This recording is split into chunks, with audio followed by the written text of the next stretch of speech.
called Halal Yahweh by Hashem Yahweh Shai by Hashem Rachakodash.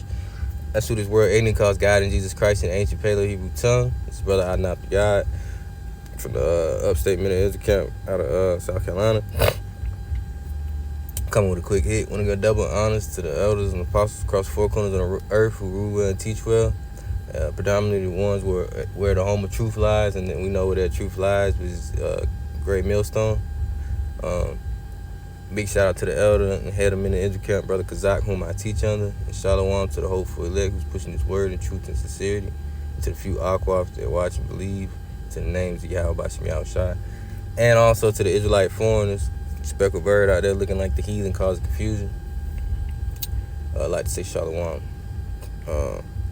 Come with a quick little hit right here. Been seeing judgment on a lot of the women lately, man. This is just an article right here. I'm gonna get straight into it. I got two articles I'm gonna read from. It says, man sets 20-year-old Milwaukee woman on fire after she reportedly informed wife of affair. Okay. Kenia Brunson had an infectious smile, blah, blah, blah. According to Milwaukee's prosecutor office, 20-year-old Kenia was in a relationship with Sultan Sharif, a married man since she was a teen. Kenia and 54-year-old Sultan dated for years, and Kenia fell in love. Blah, blah, blah. It says, one day in mid-September 2022, Sultan told her, I want to be done messing with your daughter. But she's reaching out to my wife. So the man, Jake, told the girl, the younger girl, the mistress, mother, I want to be done with your daughter because she's reaching out to my wife. Says when Kenia reached out to his wife in hopes that she would leave him, he decided to kill her. See, man, hey, this is what the Lord is doing, man. The Lord is putting judgment on you women, man. On you Israelite women, man. And this is prophecy right here that's happening, man. Said he wanted to kill her. Basically, he ended up setting her on fire, which is, man, that's a horrible death, man.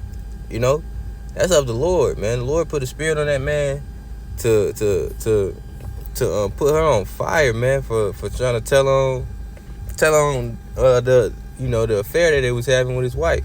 It's not really an affair. Technically he did nothing. He was doing nothing wrong. She was a concubine. But of course his wife is not gonna understand that in this time. They're not gonna understand that because they haven't received the truth. They haven't received the Rachakodash, man. Wisdom, knowledge, and understanding of the scriptures to know that how we're supposed to be living, man. How you Israelites supposed to be living. You so-called blacks. You Negroes, Hispanics, and Native Indians, man.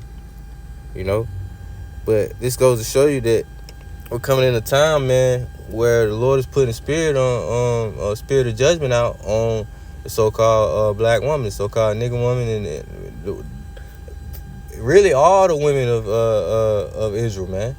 But predominantly the nigger woman, man. We've been seeing a lot of articles lately with them getting judged, man, and strange and bizarre deaths, man.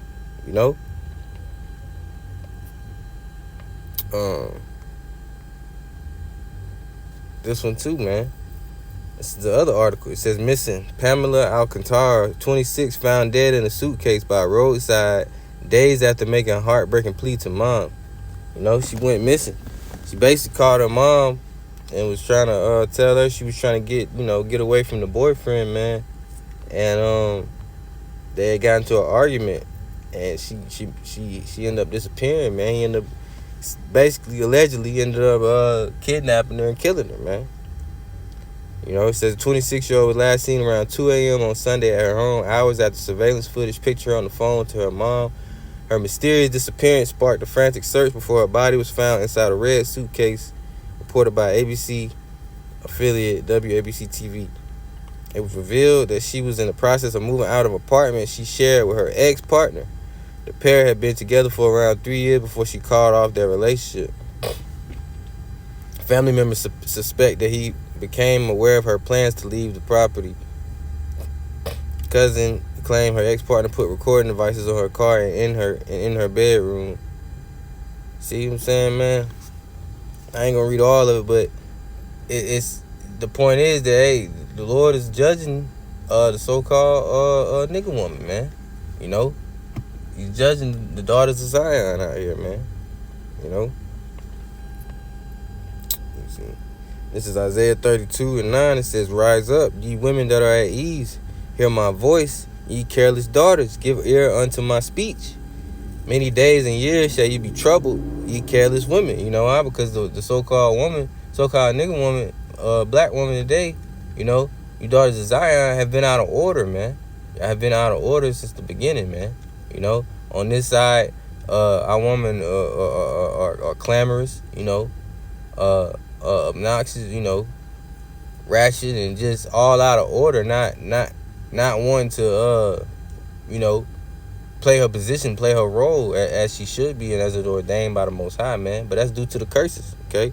You know, it says, "For the vengeance shall fail, the gathering shall not come. Tremble, ye women that are at ease. Be troubled, ye careless ones. Strip you and make you bare, and gird sackcloth upon your loins." You know, and the Lord is going to humble you down, you know, because, you know, our women have done a lot towards the so-called black man, the Israelite man. You know, he's been part of tearing them down. She's been part of tearing us down too, mentally and spiritually, through the way of Esau, man. You know, through the way of Esau's system. Okay, you know, and the Lord is not gonna let all that. She's not gonna go unpunished for that either, man. He said his judgment may begin at the house of Yahweh Bashim Yahushua, man. You know, and that's beginning at the house of Israel, man. You know, all of our people have to you know, be accounting that day of judgment, man. You know, but these women here more so is going to be on a different scale, man. You know, and the scriptures talk about how, you know, they're gonna be mourning for a man to protect them in that day, man.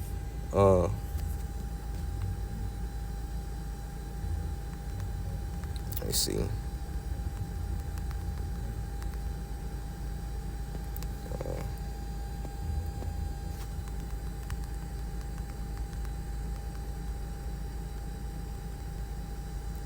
This is 2nd Ezra 16. Let me start at verse 31. It says, "Even so, in those days there shall be 3 or 4 left by them that search their houses with the sword. And the earth shall be laid waste, and the fields thereof shall wax old, and her ways and all her paths shall grow full of thorns, because no man shall travel therethrough. The virgins shall mourn, having no bridegrooms. The women shall mourn, having no husbands." Why? Because they're all going to be trodden down in war and in chaos, man. You know, during Jacob's trouble, man. They're all going to be trodden down. And in that day, you women are going to be humbled and realize that, hey, y'all shouldn't have been careless daughters, man. You know, it says, "Having no husbands, their daughters shall mourn, having no helpers." See, you know, you got a society full of masculine women and feminized men of a nation of people. You know, and they're playing the opposite roles, man. You know, and the woman has filled her shoes as she's the head of the household, man. You know. Therefore, hey, the Lord is going to humble her down in that day, man. See, in the scripture right there, it says, "The women shall mourn, having no husbands. The daughters shall mourn, having no helpers. In the war shall their bridegrooms be destroyed, and their husbands shall perish of famine."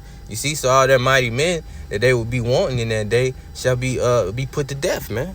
You know, and thus the women that do find men are going to be the ones of the elect that the Lord has preserved for the prophets, man. You know, which is going into the prophecy of Isaiah 4:1.